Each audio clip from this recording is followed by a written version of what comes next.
Welcome to Fulfilling This Belly Sting.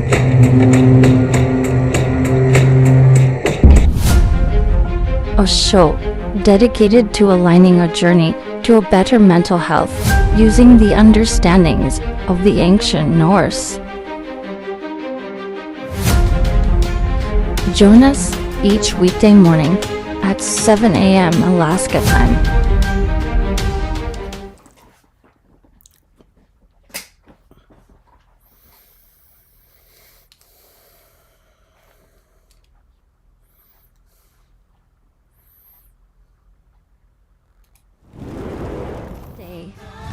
Someone's little girl, daughter, sister, girlfriend, fiance, wife, cousin, mother, auntie, grandmother, great grandmother, elder, disappears, shattering, a family, a community, the world. There is something we can all do. Remember them. Like that.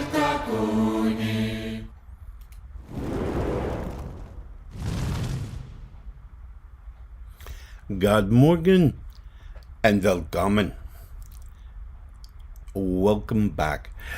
I know I have been away for a few, so I'm glad to be here again as we celebrate Mani's Day. Mani's Day, of course, a very important day of our week as we get our processes and our energies all going in the right direction for the upcoming week. So, a beautiful day it is. Before I get started today about Mani's Day and the power of control, I want to say, firstly and foremost, talk to all of you who have liked, followed, and subscribed us on any one of the platforms. We are so thankful to have you along. And if you haven't got a chance, by all means, please click that like, follow, or subscribe button on any of the platforms that we are part of. Whether it be Facebook, Instagram, YouTube, you name it, click on it. I also want to give a huge shout out to my friends and family here at New Reality TV. newrealitytv.com is a new streaming channel that embraces so many different perspectives and views and understandings that hopefully some of them can resonate with you and help you to obtain and maintain your mental space. If you do find yourself in a place where you've got some extra coins, by all means, hit up our tip jar and drop those in there. Every little bit goes to benefiting this platform, whether it be electronic or in person. So everything helps. So thank you in advance there. For those of you who want to learn a little bit more about me, my message, the shows, my teachings, and if you happen to need another ear to bend, want to start a conversation, by all means, check out my website, norsewhispers.com. There you can also find norsewhispers.com/coaching, where we can start a dialogue and hopefully help you to obtain or maintain your mental space, particularly in these modern day times of high stress and high anxiety. So check it out. Today we're talking about the power of Mani. And what was Mani? Who is Mani? Well, for those of you not totally versed in Norse legend and lore, Mani is the moon. He's the god of the moon, a brother to his sister, who is Sol, the sun. They provide a balance, him and his sister, as Sol comes during our day, and she will bring in illumination. She'll bring warmth. She'll bring energies. She'll bring a lot of things into our lives.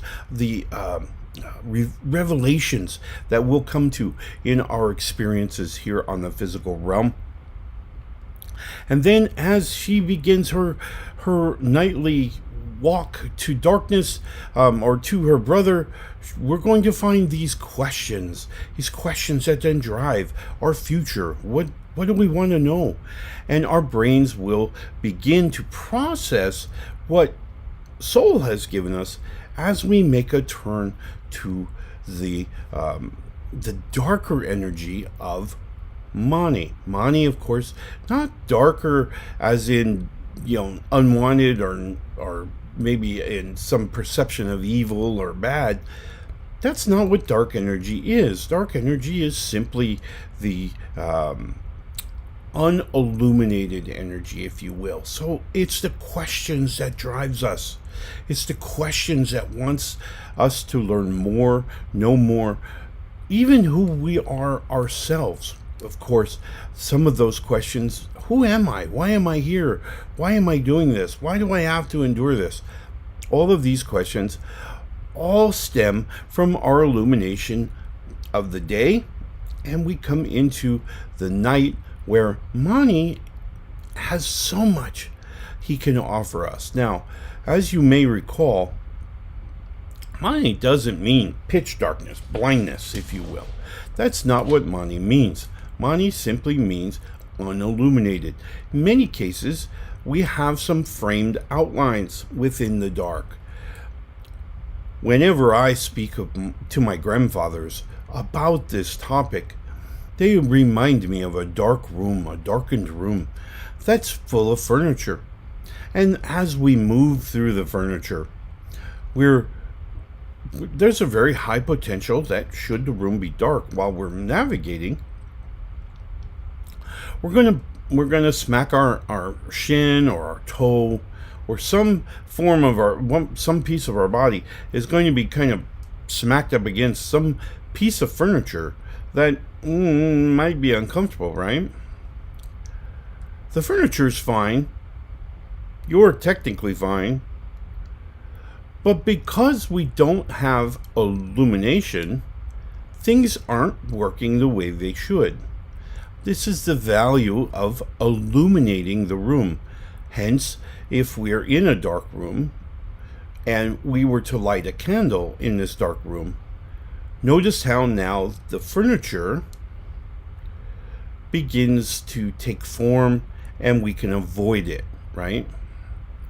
We no longer have to smack our legs and our body parts against this furniture. We can simply navigate through it. This is the value of illumination. It's a super important part of our lives.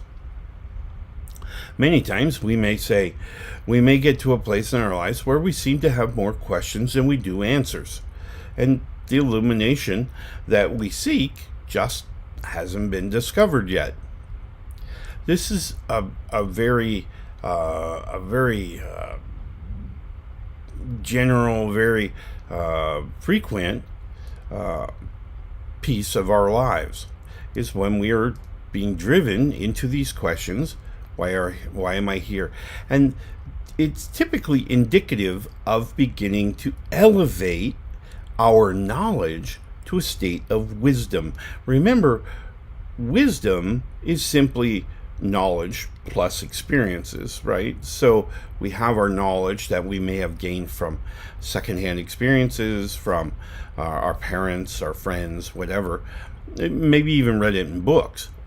And then we experience it, right? We actually have an experience on this reality where we're collecting not only the sensory input of it, but the emotional pieces of our experience. This comes into our lives, it's processed, it's put into memories, and we begin to elevate our existence from these little towers of knowledge to this much grander piece called wisdom. We're connecting different knowledge stacks together using this experiences. Your experiences in this life are what you make them. You are in charge. this goes to another really understanding that us modern scholars would have of Mani, because we know the moon has more than ample amount of things that it does. Obviously, still connected using this power of gravity. We know that the moon balances out the waves of the ocean, the currents, right? So it moves based on the moon. If we didn't have it, our water would be flat, nothing, right? So there would be no movement for our seabound friends to do. Nothing, no movement, no motion, no growth, no so many things. In much the same way, this creates within our lives these cyclic events that occur in an ongoing process. Now, Jura, the Nordic rune Jura, really speaks to these cycles. And so when we think of Mani, we need to think, in addition to illumination, is this cyclic event of absorbing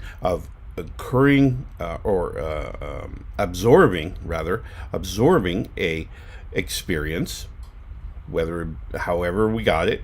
We're absorbing it, we're addressing it emotionally, we're allowing that emotion to expand and to kind of include itself in the memory. We're deciding whether we're going to keep that memory or whether we're going to change it, look at it from a different perspective, before ultimately storing our perspective of this experience that then goes into our brain and is shared from our spiritual self out to the spiritual realm.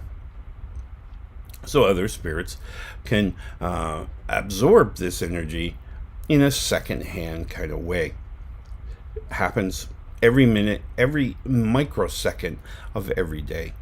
So it's super critical that we understand how these events, how these experiences change our lives.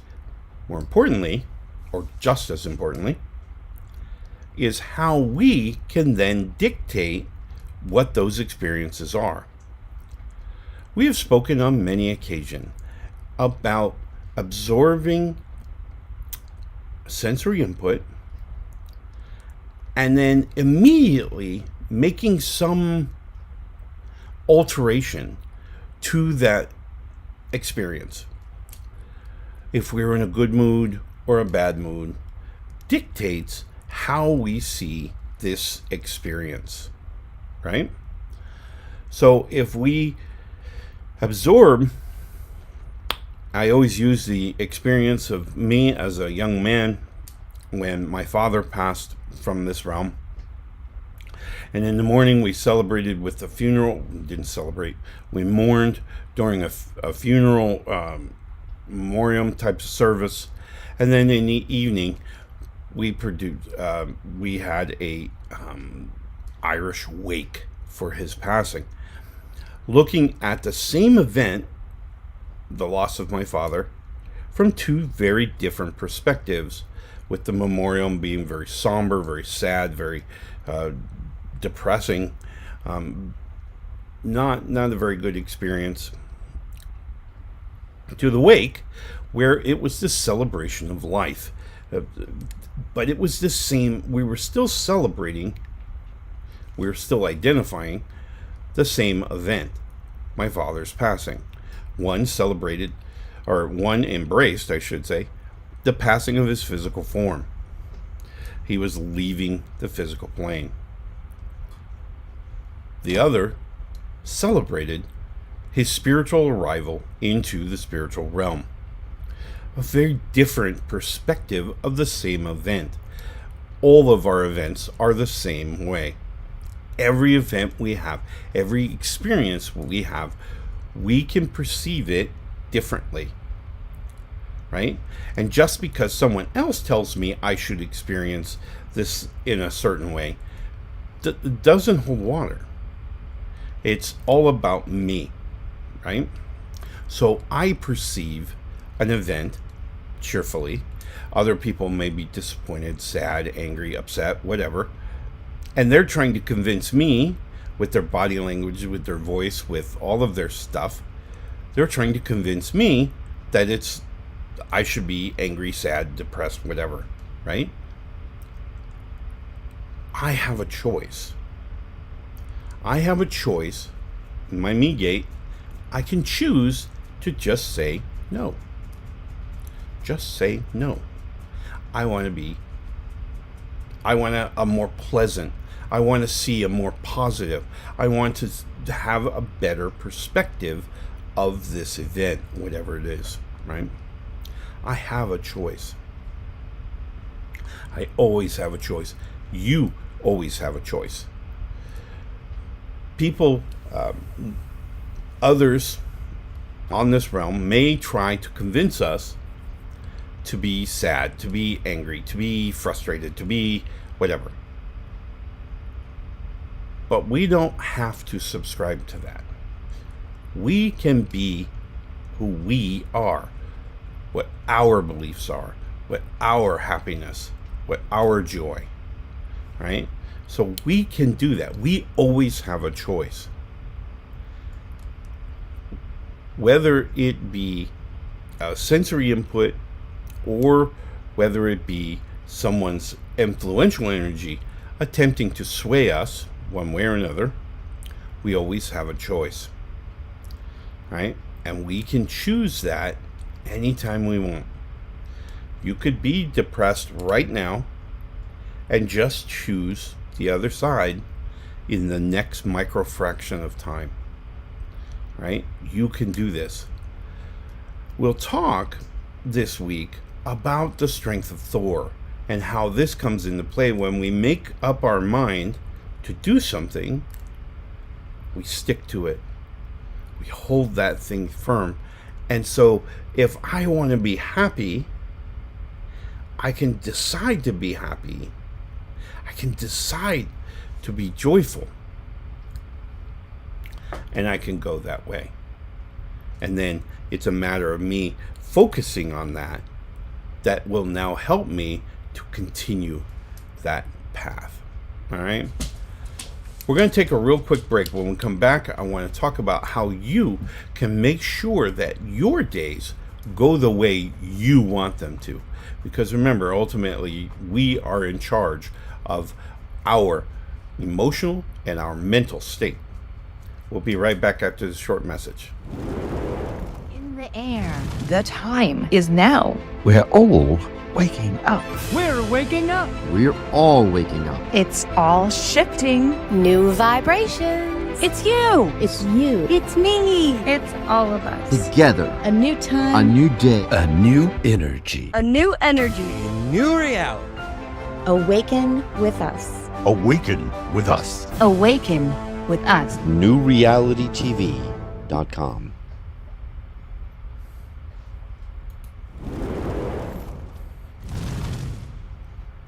Welcome back, and thank you for taking that quick break with me. Before I get started again, I want to give a huge shout out to all the folks in Hillsboro, Oregon who had us down this weekend, or this last week, I should say. And what a wonderful experience. What a beautiful place to visit. I absolutely adored the people, the place, just the energy and the vibes there in Hillsboro. I very much appreciated all of the members and all of the people for inviting us down and certainly hosting us while we were there. Wonderful experience, and I definitely would, if you get a chance to visit Hillsboro, Oregon, please do so. It's a beautiful location. So I definitely want to give them a huge shout out. I also want to give a huge shout out to the Larkspur Landing Hotel, who hosted us while we were there. a beautiful hotel and location, a wonderful, wonderful opportunity. So I just want to give all of them a huge shout out here on our show, because they were amazing, and they very much made the visit there in Hillsboro just a wonderful experience. So thank you to all, and for those of you who need something on your bucket list or need somewhere to visit, check out Hillsboro, Oregon. Hillsboro, Oregon. All right. Today we're talking about money, and we're talking about control. We're talking about you taking control of how you see reality.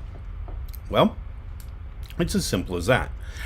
We simply have to decide that we want to be happy. And many people will come into our lives. Many events will occur. Many experiences we will have that will try to convince us otherwise. They will send energies that will anger us, that will frustrate us, that will upset us, whatever. Okay? We have a choice. We can allow this energy, this influential energy, whether it be visual, audio, whatever, we can allow that energy to sway us, or we can choose to not let that occur, to not subscribe to that. We have a choice always within our minds to be happy, to be angry, to be sad, to be whatever we want to be. But remember, as we choose these things, we decide we're going to be happy, joyful. It's a glorious thing. This is going to alter our emotional filters. Now, for those of you who have watched the show before, you know the emotional filters sit right behind our sensory input. And essentially, it's going to alter our interpretation of what we just saw, heard, tasted, touched, smelled. It's going to alter that to match itself, right? So if our emotional filter is set to grumpy or frustrated, the experiences that we have will then be something, will be interpreted in such a way that it supports that emotional state. So if we are grumpy and we watch traffic, we're going to point out all the bad things about traffic. You know, people cutting people off, people not driving in their lane, people who forgot how to use directionals. Man, we can get all kinds of grumpy, right? Or we can just choose to, okay, that's exciting. That doesn't affect me as much as the joy of maybe being with a friend in the car at the time, or listening to a particular song on the radio, whatever it may be. Oh, the sunshine or the rain, all of these other beautiful things around us, we have the opportunity to set our mind to see. One of the things that my grandfathers told me, or have taught me now, is that as we look at a scene, if we were to take, a piece of paper, and let's see, I think I have a little ad here. Okay, so this is a little card. I think this is my son's, this is my son's Letterman jacket. Advertisement for it anyway. But think of every micro fraction of your life is one of these. It's a little picture, right? And this micro fraction of time has an image, right? Now, if we are grumpy, as an example, so we're going to bring in the image into our mind, and if we're grumpy, we're going to alter it, right? And it's going to come into our processing, go down into our emotional state, and the emotional state, well, that's all wrong, that's bad. And that's where you're going to get this emotional energy created by your heart, released into biochemistry into your body. This is the hormones and the other things that your body makes, injected into your bloodstream. That's going to come up to your brain. Your brain is going to recognize it as a particular energy or as a particular emotional state. energy is then created, and then we can decide if we can handle this altered imagery now, if we can handle that, or whether it's going to maybe overflow, whether it's going to create, maybe we don't even go all the way to the bottom of the well and we actually bail out the side, in which case we create some additional stress within our sheath of truth, is what my grandparents call it. And this is just a simple demonstration or display, a visualization of how our body processes emotional energy, and they look at it as a tube, if you will. If we don't process our emotions all the way down through our values, then and it kicks out the side, I like to call it kicks out the side, we get what's called silt in this sheath of truth, and that's where we're essentially limiting our ability to handle emotion.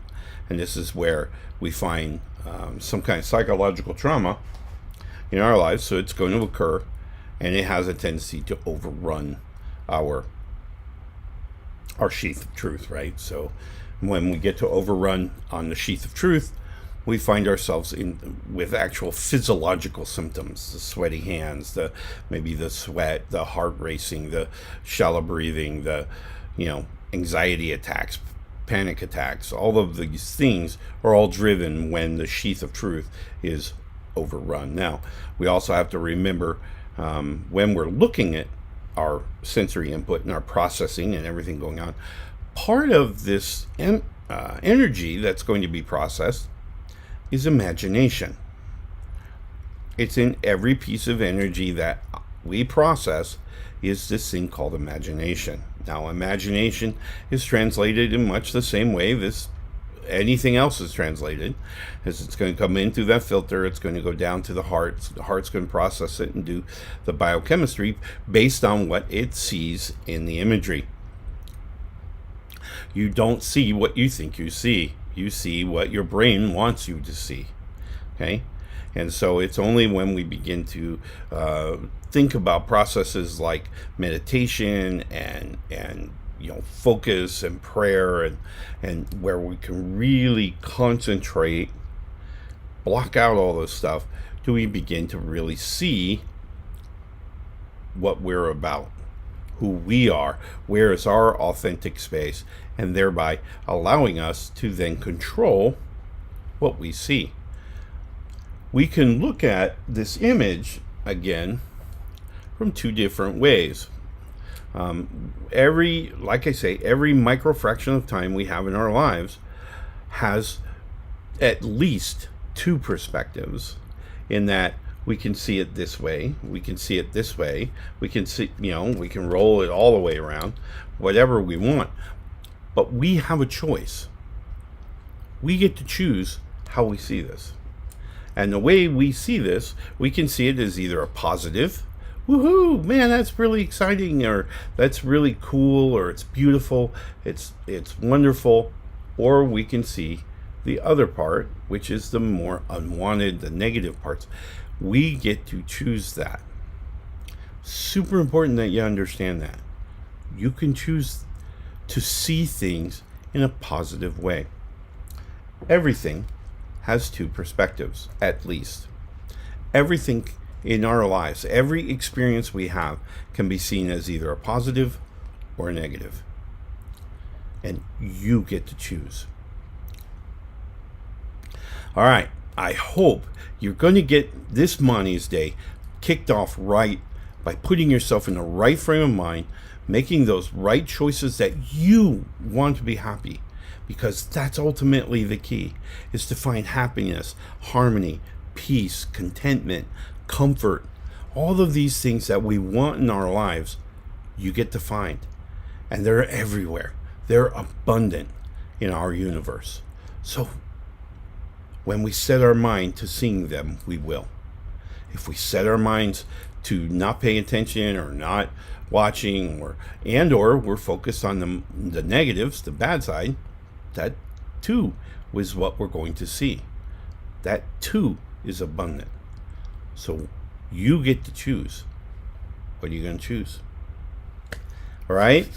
I hope your Mani's Day gets kicked off just wonderfully, and I look forward to seeing you again tomorrow, where we'll embrace the power and the courage of Tyr. Obviously, a very personal love for Tyr, as my great-grandfather was named after him. He is a wonderful god whom I think brings a lot into our lives. I also think he's also one of the more misunderstood gods. But we'll talk about that tomorrow. In the meantime, enjoy your Mani's Day, and we look forward to seeing you tomorrow. Love and light, my friends. Watching for Felina's Belly Snake, a special production of Whispers of the Norse. Brought to you by the Alaska Wolf Hefnar in South Central Alaska. Guidance and wisdom, courtesy of an ancient Celtic Norse shaman. Thank you so much for joining us today.